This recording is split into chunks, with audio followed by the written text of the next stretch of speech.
Baik, Assalamualaikum warahmatullahi wabarakatuh. Selamat malam. Perkenalkan, nama saya Sahrul Amri, NIM A11 2022 14613. Jadi di sini saya akan menjelaskan mengenai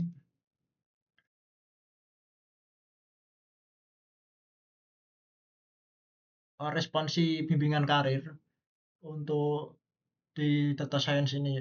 Untuk data science sendiri, yaitu saya memilih dataset dari PIMA Indian Diabetes Database. Untuk database ini sendiri terdiri dari sekitar 769 baris yang memiliki beberapa fitur, diantaranya seperti skin thickness, insulin, BMI, diabetes predict, dan lain sebagainya. Dan untuk tipe datasetnya sendiri ini adalah dataset tipe tabular begitu. Untuk eh, fitur-fiturnya ini sendiri yaitu bertipe integer, bertipe number kecuali yang labelnya yaitu kategorikal seperti itu. Antara 0 dan 1 di fitur outcome. Baik, kemudian saya akan membuka collab-nya. Hmm, baik. Untuk prosesnya sendiri di sini saya pertama-tama di Google Colab melakukan mounting database yang mana database-nya itu sendiri saya upload di Google Drive begitu. Alasan saya untuk melakukan hal itu adalah supaya saya tidak ribet-ribet lagi untuk mengupload dataset ketika saya ingin mengerun kodenya seperti itu. Berhubung di Google Colab ini sifatnya temporary seperti itu. Kemudian ya, di sini saya melakukan import pada library-library yang akan saya gunakan. Yang pertama ada Pandas dan NumPy, kemudian Matplotlib, eh, scikit-learn, kemudian untuk pemodelannya sendiri saya menggunakan 3 model yaitu logistic regression, KNN, dan juga random forest seperti itu. Langkah yang pertama yaitu saya mencoba untuk uh, mounting dataset, kita ngeload dataset dari drive-nya itu. Kemudian yang selanjutnya adalah mencoba menampilkan dari dari dataset jumlah 5 baris di awal seperti itu. Untuk preparasinya sendiri ada beberapa kolom yang dia itu nullable yaitu memiliki sifat nol. Nah, hal yang saya lakukan adalah melakukan eh, lakukan mission value yaitu menggunakan median karena median ini dinilai cukup cocok dan cukup aman seperti itu. Kemudian langkah yang selanjutnya saya lakukan adalah memisahkan antara fitur yang dan target seperti itu. Dimana untuk targetnya sendiri yaitu fitur outcome. Kemudian selanjutnya saya mencoba untuk melakukan scaling,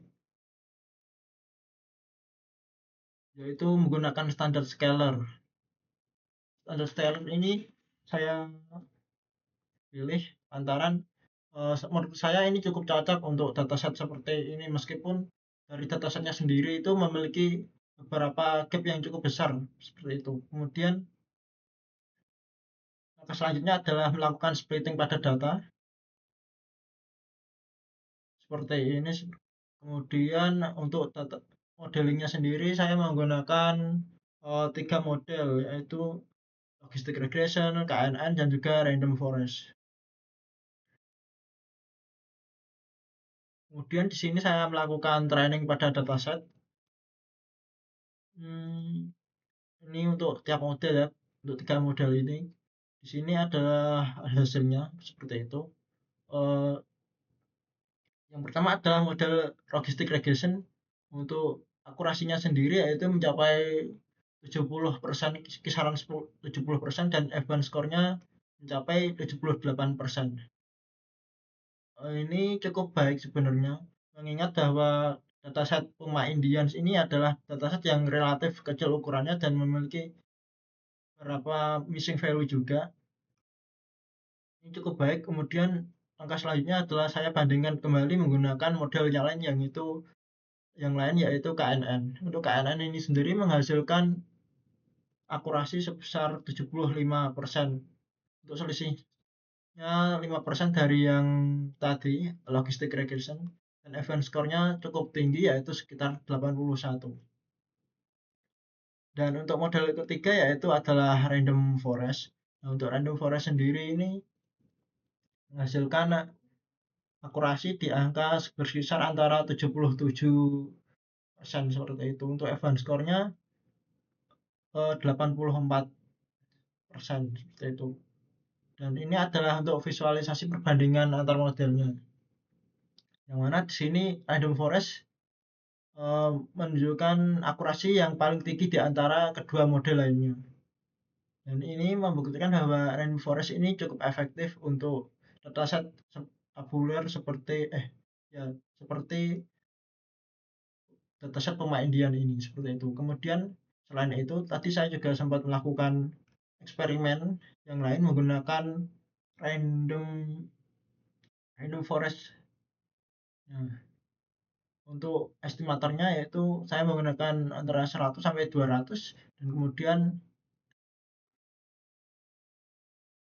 untuk max depth-nya yaitu sekitar 10 sampai 20 seperti itu. Kemudian untuk hasilnya sendiri yaitu dihasilkan bahwa event score-nya sekitar 80%, dan akurasinya 73. Hal ini malah turun dari yang tadi. Ini menunjukkan bahwa model ini sepertinya kurang cocok, dan lebih cocoknya eh, lebih baik menggunakan random forest seperti itu. Nah, selanjutnya tadi saya juga mencoba untuk memvisualisasikan confusion matrix-nya. Hasilnya seperti ini. Ya, menurut saya ini nggak terlalu buruk seperti itu untuk random forest itu. Kemudian dari hasil yang tadi, eh, mana tuh ya? Oh, yang random forest classifier ini, kemudian saya coba lagi untuk tingkatkan menggunakan hal lain, yaitu untuk scoring-nya saya coba sesuaikan kembali, dan hasilnya cukup meningkat, yang tadinya dari 73 menjadi 77 seperti itu. Baik, kurang lebihnya seperti itu presentasi dari saya. Kurang lebihnya mohon maaf. Apabila ada kekurangan saya mohon maaf. Terima kasih atas perhatiannya. Wassalamualaikum warahmatullahi wabarakatuh.